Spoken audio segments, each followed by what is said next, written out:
সেই সকাল থেকে বরের জন্য অপেক্ষা করতে করতে আরেকটু হলে বুড়ি হয়ে যাচ্ছিলাম। তারপরে দেখলাম না, বুড়ি হওয়ার আগেই বর চলে এসেছে মুড়ি চপ নিয়ে। ওই যে বুড়ি হয়ে যাব তাই জন্য মুড়ি নিয়ে এসেছে, যাতে মুড়ি খেয়ে বুড়ি না হই।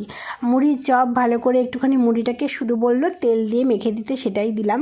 আর দেখো চপ এনেছে, দেখো সবসময় 4টে 5টা 6টা চপ না খেলে ওর পেট ভরে না, মনও ভরে না। তো বরের থেকে একটুখানি আলুর চপ ভাগ বসালাম, কারণ ও আমার জন্য এনেছে খালি পেঁয়াজি, যেহেতু আমি পেঁয়াজি ভালোবাসি।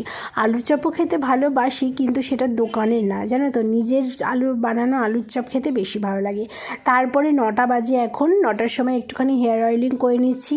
শ্যাম্পু দিয়েছি, 2-3 দিন হয়ে গেছিলো, তার তেল দেওয়া হয়নি। তারপরে দেখলাম বর আবার কাচতে এসেছে, তো তোমাদের একটুখানি বরের ভালো দিকটাও দেখালাম। আর আমাদের আজকে ডিনারটা দেখো, জাস্ট জমে ক্ষীর, ডিমের পোচ, রুটি, বেগুন ভাজা, সাথে আছে মিষ্টি। তো চলো টাটা।